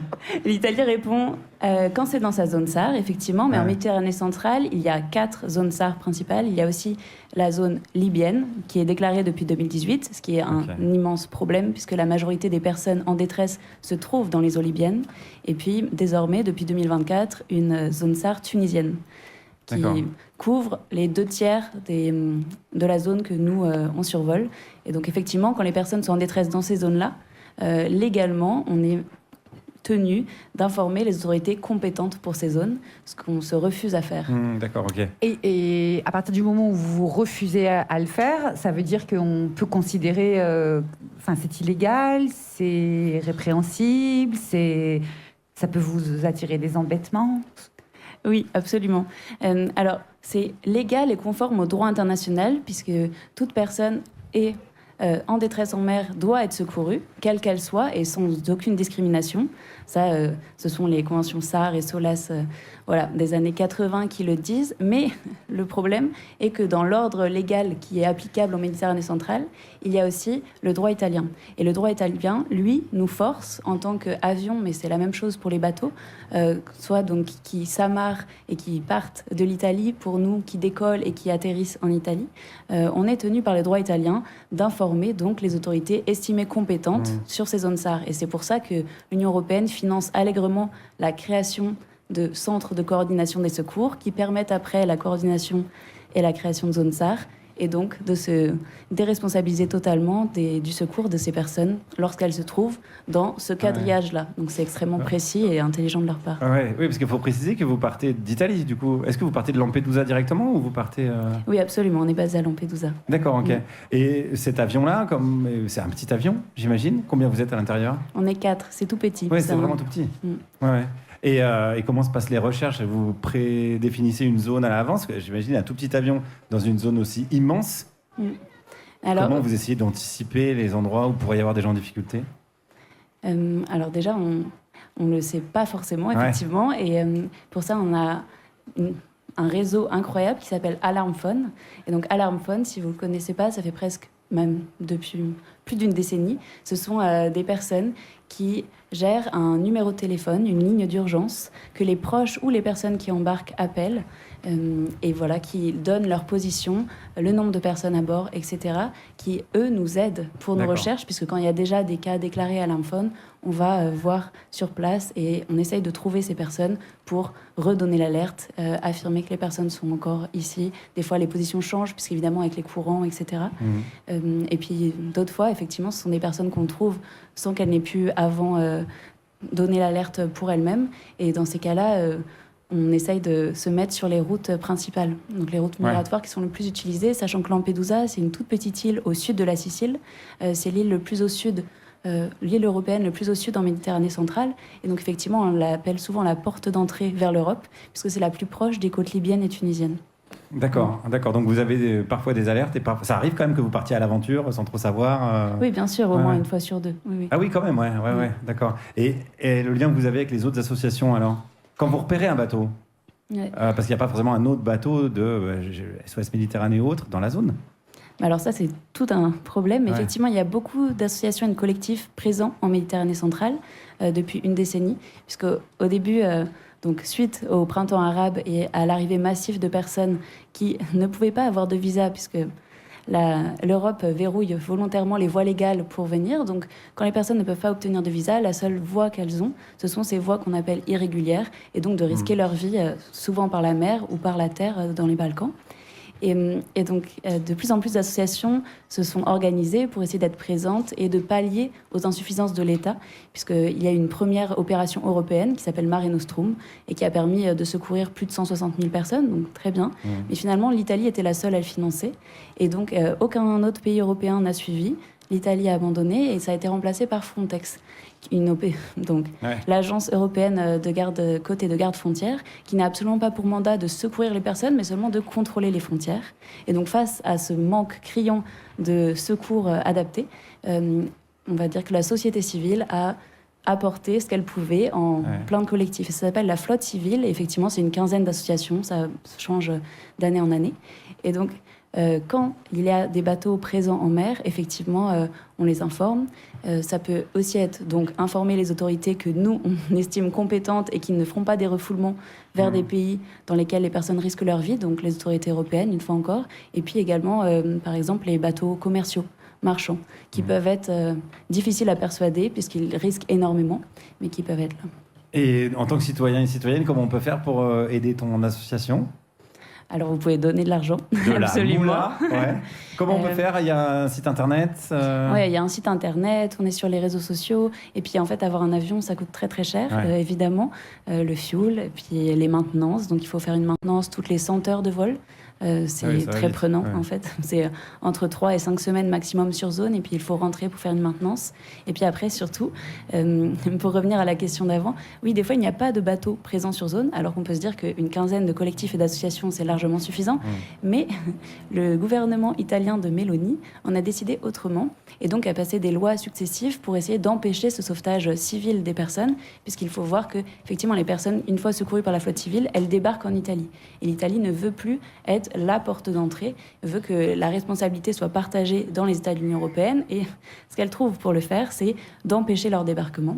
Et donc, au-delà de payer et de former les gardes-côtes libyens et tunisiens pour les empêcher de partir, pour les personnes qui arrivent, l'idée c'est du coup d'empêcher les ONG de pouvoir aller les secourir et donc de les bloquer au port. Okay. Et là, depuis... Voilà, en 2 ans, depuis le dernier décret-loi Piantedosi, il y a plus de 1000 jours en mer qui ont été perdus. Et c'est exactement pour ça qu'en ce moment, les personnes se font beaucoup plus refouler et intercepter qu'elles puissent arriver sur les côtes. Et donc, pour ça, nous, comme on a aussi violé cette loi-là, pour l'instant, on est en procès. Depuis septembre de l'année dernière, on a une amende de 100 000 € à régler. Ah oui. C'est l'amende la plus grosse qui a jamais été prononcée contre la flotte civile, parce qu'on refuse de collaborer avec les gardes-côtes libyens et tunisiens. Et donc les bateaux, eux, quand ils ont ce type de sanctions, en plus, ils sont bloqués et immobilisés au port. Voilà. Merci beaucoup, Jeanne. Et on va mettre le lien dans la description sur YouTube pour les gens qui veulent envoyer de l'argent et de la force. Merci beaucoup pour tout ça et merci à toutes les personnes mobilisées dans l'association, je rappelle, Pilote Volontaire. Merci, on va rester dans les cieux car on aime prendre de la hauteur. Avec qui ? Avec Juliette Arnaud, bien sûr. Qu'est-ce que tu fais chialer, toi ? Qu'est-ce que tu fais chialer tout le temps ? C'est un beau roman. Regarde ! Juliette Arnaud. En avant les histoires. Le saviez-vous, Martigues, c'est aussi une île. Alors, elle n'est pas vraiment isolée, hein. Il y a des ponts qui raccrochent la terre à l'eau, mais quand même suffisamment de canaux emmêlés pour pouvoir faire semblant de se perdre. Et puis, il y a un endroit qui s'appelle le miroir aux oiseaux. C'est que là, à cet endroit, l'eau est assez paisible pour refléter façon miroir les maisons colorées, les barques et les oiseaux, notamment ceux qui migrent. Et ceux qui migrent, c'est nous toutes et nous tous. Si, oui, c'est vrai, c'est pas moi qui le dis. Moi, on s'en fout, on a bien raison. C'est le pape Le pape Léon XIV, il y a quelques semaines sur l'île de Tenerife, bordel, j'en suis à citer un pape. Il se tenait, le pape Léon combien 14, moi je dirais 14. Moi, j'allais dire Léon, pas du tout, Léon 14. Il se tenait face à la mer. Bordel, j'en suis à citer Calogero. Et il a dit, le pape, nous sommes tous d'une certaine manière des migrants. Waouh, le pape, il pratique le retournement de stigmate. Alors j'ai pensé à mes migrantes préférées, les oies sauvages, celles dont la vie n'est qu'un voyage perpétuel entre deux terres. Les oies sauvages que j'ai connues, comme beaucoup d'entre nous, grâce au roman de l'écrivaine suédoise Selma Lagerlöf. Le roman s'appelle Le merveilleux voyage de Nils Holgersson à travers la Suède et il date de 1906. Je vous fais un bref résumé de cette affaire. C'est l'histoire d'un ado épouvantable, répondons au nom de Nils Holgersson, qui est en gros un harceleur de tout ce qui est plus petit ou plus faible que lui. Et un jour, il harcèle la mauvaise personne, c'est-à-dire une créature magique qui le punit. Désormais, Nils n'est pas plus haut qu'un pouce. Tout le monde est plus grand que lui, son statut d'humain dominant se fracasse, Nils perd ses privilèges, c'est hyper jouissif, c'est comme la mort du patriarcat. Nils est alors en situation de... C'est pas arrivé. Nils est alors en situation de survie et il se cramponne à un jeune jar. Manque de bol, le jeune jar, il a décidé de plus être un jar. Non, mais sérieusement, il en a marre d'être domestique et il veut suivre les oies sauvages et il va le faire. Et la vie des oies sauvages, c'est ni une sinécure et ni des vacances. La vie des gens du voyage, des non-résidents, c'est un régime qui consiste régulièrement à se nourrir d'air, je cite l'autrice, et à boire du vent. 600 pages plus loin, Nils veut être une oie sauvage. Voilà. Ça, c'est pour les enfants, histoire de les disposer favorablement au passage libre des frontières. Mais si la Suède, pour vous, ça n'est que le prochain adversaire des Bleus... On va aller, avec un film de Jean Renoir, revenir à Martigues, puisque l'intrigue du film Tony se déroule entre l'étang de Berre, une pinède et une carrière de pierre où suent des travailleurs immigrés, cela va de soi, italiens et espagnols, parce qu'on est en 1935. Le premier dialogue du film, ça se passe entre deux ouvriers. Il y a un espagnol et un italien, et il va se clore, le dialogue, par... Moi, mon pays, c'est celui qui me fait bouffer. Et c'est la raison qui amène Tony à Martigues, le travail pour bouffer, pour vivre, pour aimer peut-être. Et tout de suite, 2 gendarmes lui demandent ses papiers, avec un s'il vous plaît. Et c'est tout de même mieux que le papierbite qui servira quelques années plus tard en France. Le scénario de Tony... Il est tiré d'un fait divers et il tourne autour de l'amour pas franchement réciproque de Tony pour Josefa, l'espagnole, et des rêves que nourrit Tony, des rêves d'oiseaux migrateurs. Tony se cramponne à l'idée qu'un jour, il y aura un ailleurs plus lumineux pour les gens pas d'ici qui existe. Un jour, il sortira de l'étang de Berre, il ira à Marseille, il prendra un bateau et il filera vers l'Amérique du Sud. Le plus beau plan du film suit en travelling Tony qui court sur un de ces nombreux ponts qui enjambent l'eau, qui rattachent les hommes à la terre, parce que c'est vrai, après tout, il avait raison, le poète John Donne, aucun homme n'est une île. De sorte que faites écrire, s'il vous plaît, sur ma tombe, le glas a sonné pour elle, elle s'en fout, désormais, elle a des ailes. Juliette Arnaud, merci Juliette. On te retrouve en podcast, en vidéo, sur Instagram, Juliette Arnaud Pénélope. Et j'ai même, Juliette, envie de te redonner la parole parce qu'on est toujours avec notre invitée, la sociologue Gwenola Ricordo, et on parle de prison et notamment de l'abolition des prisons. Et tu as une question à poser à Gwenola, sur le rôle de la fiction. Oui, parce que tu disais qu'il n'y avait pas... En fait, on n'avait pas tellement bougé, qu'on accepte, qu'on gobe le concept de l'idée de prison tout cru, comme on nous... Et voilà, et à part dire « mais peut-être qu'il faudrait repeindre », on fait rien. Est-ce que la fiction, c'est, on va dire, 30 dernières années, elle nous a pas fait bouger nos imaginaires sur la prison? Je pense à la série américaine Oz, je pense à Orange is the New Black, je pense au film de Audiard, Le Prophète. Est-ce que ça n'a pas quand même semer des graines dans la tête d'un paquet de gens? Alors, ça fait longtemps que j'ai visionné Oz, mais dans mon souvenir, c'était quand même beaucoup plus disruptif, c'est comme ça qu'ils disent. Les macronistes, oui. Voilà. Que la série Orange is the New Black. Oui, mais qui, elle traite le côté capitaliste, Orange is the New Black. Oui, et les questions d'identité, de solidarité aussi entre femmes, c'est sûr. Après, dans mon souvenir, j'avais beaucoup aimé aussi Le Prophète. Mais en même temps, si on y réfléchit, on est en même temps submergé par des créations en fait qui nous proposent comme seul modèle en fait la recherche d'un coupable et puis sa punition. Alors il y a des fois des petites des variations, mais quand même ça occupe beaucoup de place en fait dans la production culturelle. En proportion, oui, c'est sûr. On reste sur le schéma, quoi. Oui, le schéma. Mais c'est pour ça que je parlais de ces trois objets de fiction, parce que là, vraiment, ça n'est absolument pas le sujet. Il y a des imaginaires qui s'ouvrent, quoi. Il y a des portes qui s'ouvrent. Oui, alors c'est vrai que je suis pas la mieux placée en termes de consommation de fiction et voilà, surtout ces dernières années. Mais il y a eu un film qui est sorti sur la justice restaurative. Ouais. Alors la justice restaurative, c'est pas l'abolition, c'est différent. Le titre m'échappe, mais le film. Je verrai vos visages. Ouais, je verrai vos visages. Voilà, je pense qu'il y a aussi eu des films qui évoquent aussi les proches de personnes détenues. Je trouve que c'est important de parler d'elles et d'eux, parce que c'est aussi une façon de dire que la prison, elle affecte évidemment ceux et celles qui sont enfermés, mais elle affecte bien au-delà des seules personnes qui sont enfermées. Hein, c'est aussi des familles entières, des communautés entières qui sont impactées par l'existence de la prison. Et c'est vrai qu'il y a eu quand même quelques films qui avaient ce sujet-là.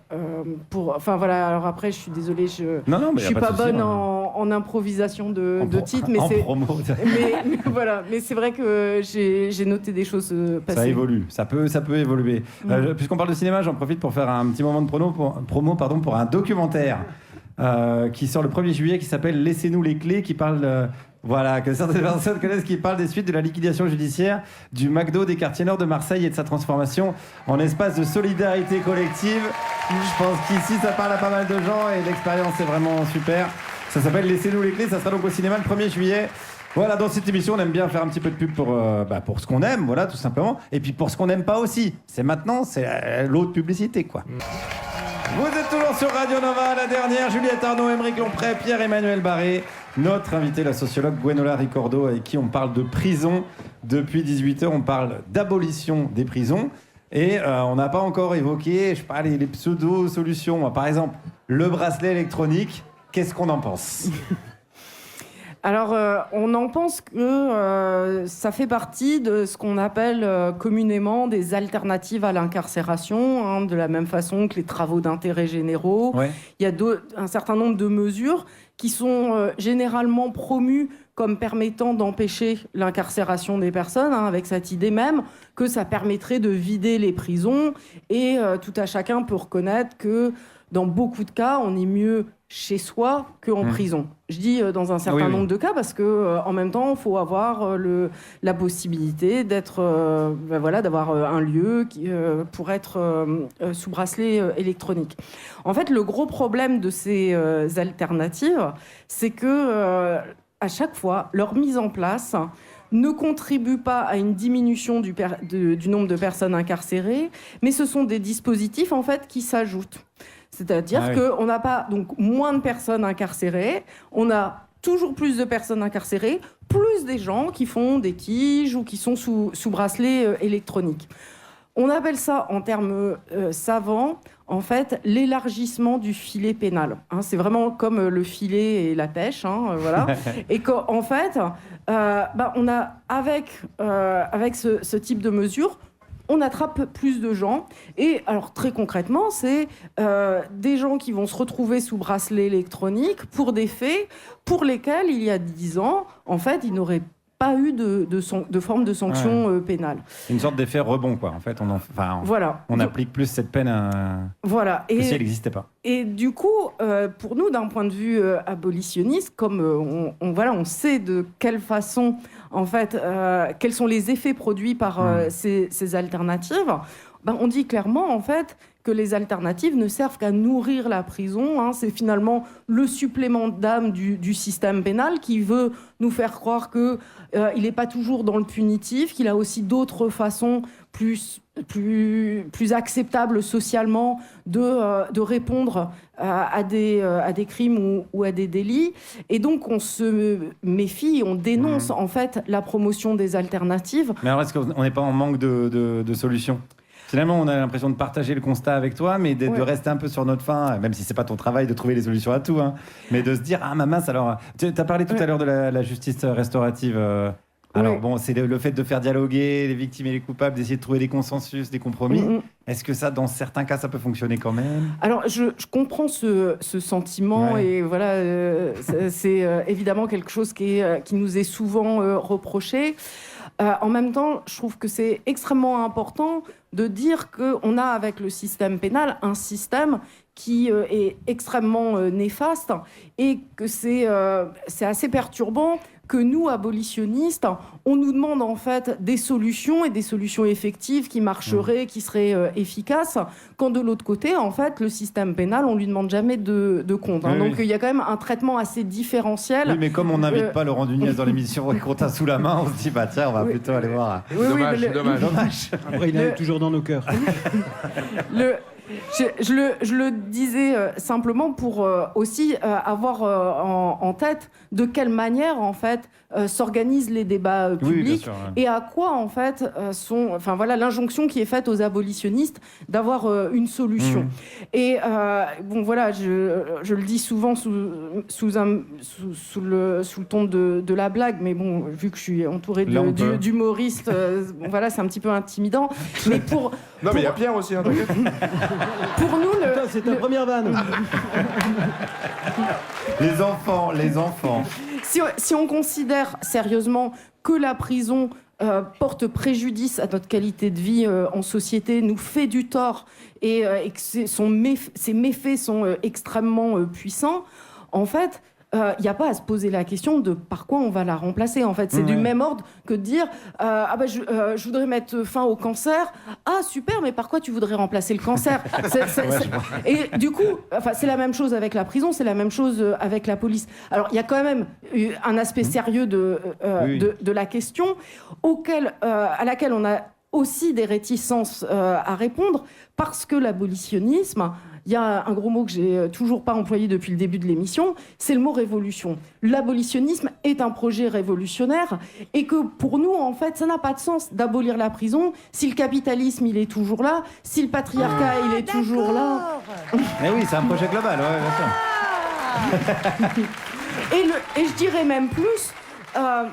Il y a évidemment la possibilité que la prison soit abolie pour des raisons de rationalité économique, et ce ne serait pas une victoire abolitionniste, parce qu'on peut très bien imaginer que les dispositifs de surveillance et de contrôle soient tellement sophistiqués qu'on n'ait plus besoin d'enfermer les gens, mais de les contrôler, de les surveiller de multiples manières. Donc le projet abolitionniste, il n'est pas simplement d'abolir la prison ou d'abolir la police, du reste. Il est bien en fait de changer la société et de construire une société dans laquelle on n'aurait pas besoin de punir, on n'aurait pas besoin d'enfermer et on n'aurait pas besoin de policiers. Donc c'est Oui, Juliette, bien sûr, vas-y. Donc, si on parle des drogues, on est d'accord qu'on légalise tout. Oui, bien sûr. Eh ben voilà comment ramener Émeric dans la thématique. Je raccroche. En fait, c'est vrai qu'en tant qu'abolitionniste, on n'est pas très fan d'avoir, on dirait, une perspective programmatique, parce que il y a beaucoup on sait les usages que peuvent avoir les revendications. Hein, elles peuvent être totalement institutionnalisées, réincorporées pour nous créer des monstruosités.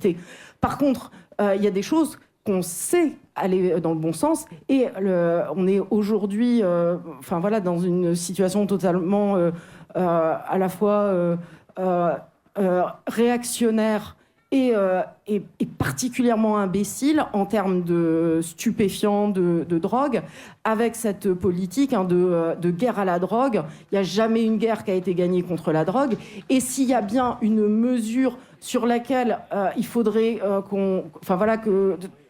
que à gauche il y ait bien ce consensus, c'est la légalisation de tous les produits. Hein, c'est quand même Aujourd'hui, on fait les choses totalement à l'envers, en prétendant lutter contre le narcotrafic, en criminalisant certaines personnes, en criminalisant le trafic, en criminalisant aussi les usagers. Encore une fois, c'est un outil, quoi. C'est ça que tu veux nous dire. Encore une fois, c'est un outil qui est utilisé pour s'attaquer à un tel ou tel type de population, quoi. L'alcool, c'est 40 000 morts par an. Ouais.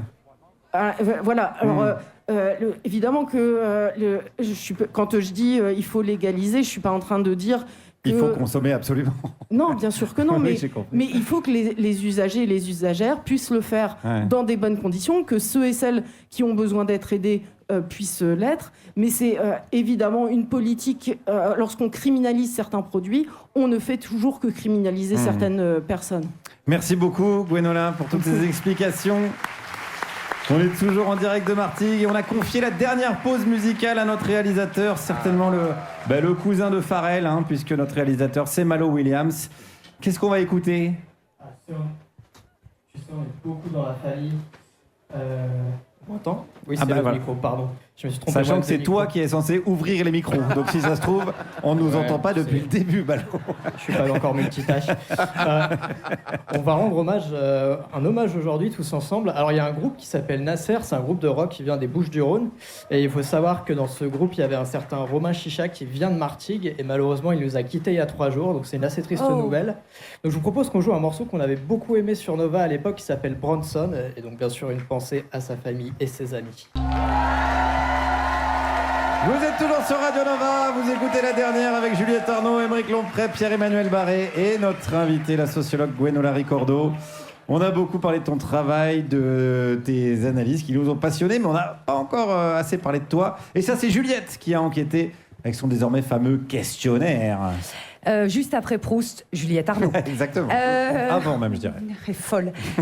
Gwenola, je t'ai demandé quel livre te restait de l'enfance. Et moi, j'ai une passion pour les gens ultra cohérents, puisque tu m'as répondu Le Comte de Monte Cristo d'Alexandre Dumas, 1846. Bon, pour ceux qui, je sais pas, n'ont pas été du tout à l'école. Aymeric. Oui. C'est l'histoire d'un innocent, Edmond Dantès, qui est mis en prison pendant 14 ans pour conspiration, pas très loin d'ici, au large de Marseille. Et quand il parvient à s'évader, c'est vengeance à tous les étages. Toi, dans ce livre, c'est le récit de son enfermement qui t'a bouleversé ou c'est celui de sa vengeance ? Sa vengeance. Non, et essentiellement le savoir, en fait. Comment le savoir devient une arme. Stomy Bugsy. Allez, pardon, c'est une citation de Stomy. C'est ça que je trouve qui est fascinant et qui aussi nous dit beaucoup sur ce qu'est le pouvoir et ce que fait aussi la prison à une personne. Alors, il y a juste un petit truc qui me dérange, c'est que Edmond Dantès, c'est la bonne victime dans le sens où c'est un innocent. Est-ce que ça serait pas mieux s'il était coupable comme livre ? Oui, mais j'avais 14 ans quand je l'ai lu. Il y a prescription, c'est ça que tu veux dire ? Oui, indulgence pour 14 ans. Je t'ai demandé ensuite quel film t'avait donné envie de devenir une grande personne. Alors là, attention, chef-d'œuvre et classique, c'est Laurence d'Arabie de David Lean, 1962. Qui est l'adaptation d'un autre classique mais écrit, Les 7 piliers de la sagesse, récit autobiographique écrit donc par Laurence d'Arabie lui-même, dans le contexte de la grande révolte arabe 1916-1918 contre le colon britannique. Passion de Laurence d'Arabie pour le désert et pour la culture des gens qui y habitent. À quel âge tu as décidé de devenir Laurence d'Arabie ? Alors, mais c'est toi. J'allais dire Dieu m'en préserve parce que il y a quand même. À un moment il est fou. Bon. Oui, et puis en vrai, avec mes yeux d'adulte, je vois aussi les défauts du film, ce récit qui est aussi centré sur un occidental, avec le white Soviet, je sais pas si Savior. Et ce regard très très européen. Donc il y a aussi ce drame-là, de se rendre compte que on peut être allié d'une lutte et puis ses propres limites. Mais il y a évidemment quelque chose qui me me touchait beaucoup et continue à me toucher, parce que ça a aussi à voir avec la cause palestinienne, hein, c'est la grande révolte des Arabes, et c'est aussi... voilà, je ne crois pas que la Palestine soit évoquée dans le film, parce que il est justement... Enfin voilà, l'histoire est quelques années avant les accords qui vont sceller le destin de la Palestine, mais la Palestine a toujours été dans mon cœur, elle continue à l'être, et voilà, il y a quand même des très belles images de révolte et de bataille. Oui, et puis de gens qui s'associent les uns avec les autres pour pouvoir vaincre. Et je t'ai demandé enfin quel film te faisait beaucoup rire, et tu m'as répondu Les Tontons Flingueurs de Georges Lautner, 1963. T'as un truc avec les années 60 quand même. Alors c'est un film rigolo, de gangsters, mais rigolo. Vous voyez Scarface? Bah c'est pas ça. C'est des dialogues d'anthologie, c'est des acteurs d'anthologie. C'est Blier, c'est Blanche, c'est Ventura, c'est Lefebvre, c'est le tiki-tiki-tiki. C'est On n'est pas venu pour beurrer les sandwichs, moi les dingues je les soigne. Et bien sûr, le célèbre et misogyne Touche pas au Grisby, salope. C'est vrai que j'ai décidé d'être honnête quand j'ai répondu à tes questions.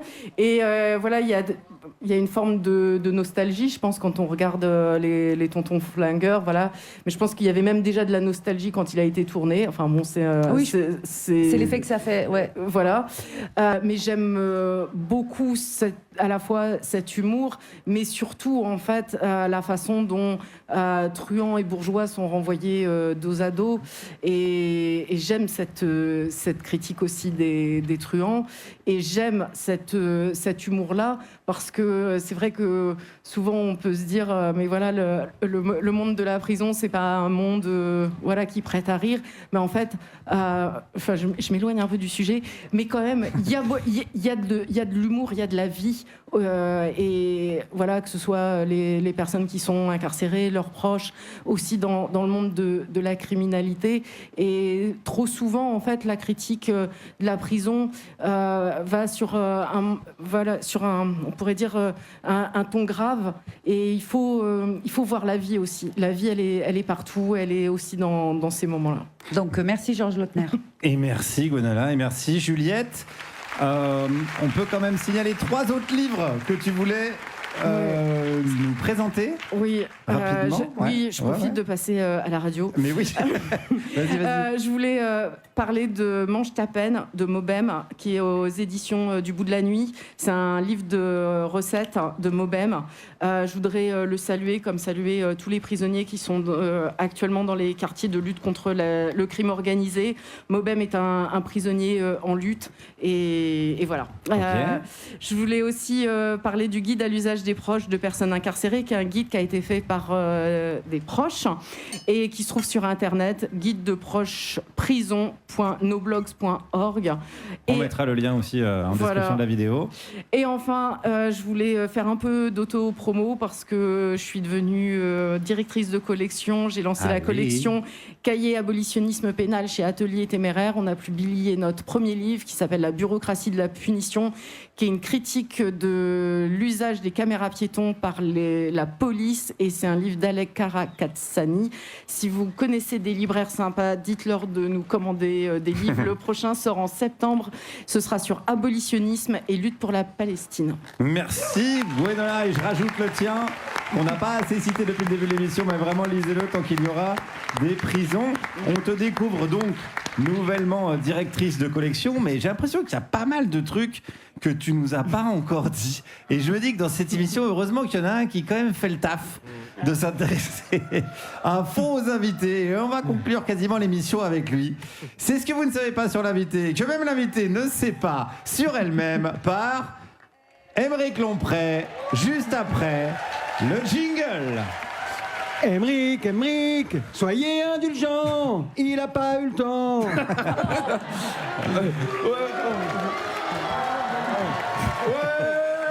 C'est mieux dans le bisou. J'ai rien entendu. Ça me gratte au pipou. Là, il faut pas se baigner dans l'étang de Berre, hein, vraiment. Faut pas y aller. Le mec responsable des eaux, il m'a dit non, c'est bon, il peut y aller. T'aurais pas une troisième tongue? Bon, attends. Aujourd'hui, dans ce que vous ne savez pas sur l'invité, quelque chose de fou, quelque chose d'incroyable. Et le fou, mais non. Je connais pas beaucoup de mots. Mais non. Arrêtez! Je peux encore dire. Mais Gwenola est la première femme à avoir traversé l'Atlantique à la nage. C'est pas vrai. L'Atlantique, c'est beaucoup. Oui, de Brest à New York, soit 5600 km. Et c'est pas tout, car sans assistance. Et c'est pas tout, mais que en nage papillon. Et c'est pas tout. Si, c'est tout, c'est tout. C'est déjà pas mal, Hein, on est quand même mal placé pour critiquer la nage, hein, Guillaume? Je t'ai vu nager, franchement, un poulpe. Brest-New York, t'es pas sûr d'arriver à Brest, hein, putain. Oh, il y a une frite dans le port. Non, je crois que c'est le patron. Bon, Juju, tu nages bien. Juju, c'est la sirène. Pierre, Pierre, il nage trop bien. Pierre, mais en dedans de terre, il a pas besoin de nager. Parce qu'en fait, Pierre, quand il arrive, l'eau, elle s'écarte comme ça. L'eau, et 2 chroniques par semaine, je vous y verrai bien, moi. Alors, mais quand Pierre, il arrive, l'eau, elle s'écarte comme ça. Il a un grand bâton comme ça, il fait... Que l'eau s'écarte ou elle aura affaire à mon gouroute. Après, tous les poissons... Rigolez, je vous en supplie. Après, tous les poissons d'eau douce, ils se cambrent comme ça, en saluant sa majesté, comme ça.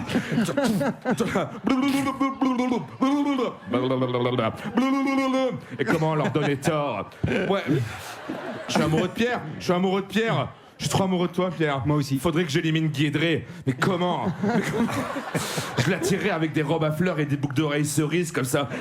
Viens, petite babos, viens. Comme une tortue attirée par la salade. Et en fait, après, ce sera une falaise. Ciao, Guédré, ciao. Manger son caca. Bon. Waouh. Bon, on est payé, hein. Bon, après... Mais assez parlé d'humour et de disparition de chanteuses humoristiques. Revenons à notre championne. Oui, voilà. Donc, à chaque fois l'invité me regarde comme ça, il fait ma gueule. Bon, 5600 km à la nage, que vous avez relié en 2024 en 3 mois. Alors, bravo, merci. Hein, alors, c'est une idée qui vous est venue en 2022 pour mettre en avant une association qui vous tient à cœur, Trampoline pour Kwikwi.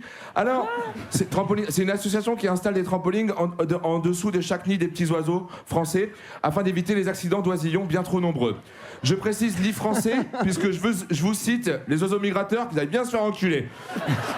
Hein, ce qui nous rappelle que nous sommes bien effectivement dans le sud-est. Alors, vous avez effectué cet exploit en février 2024 jusqu'en août 2024, profitant ainsi des Gulfstream.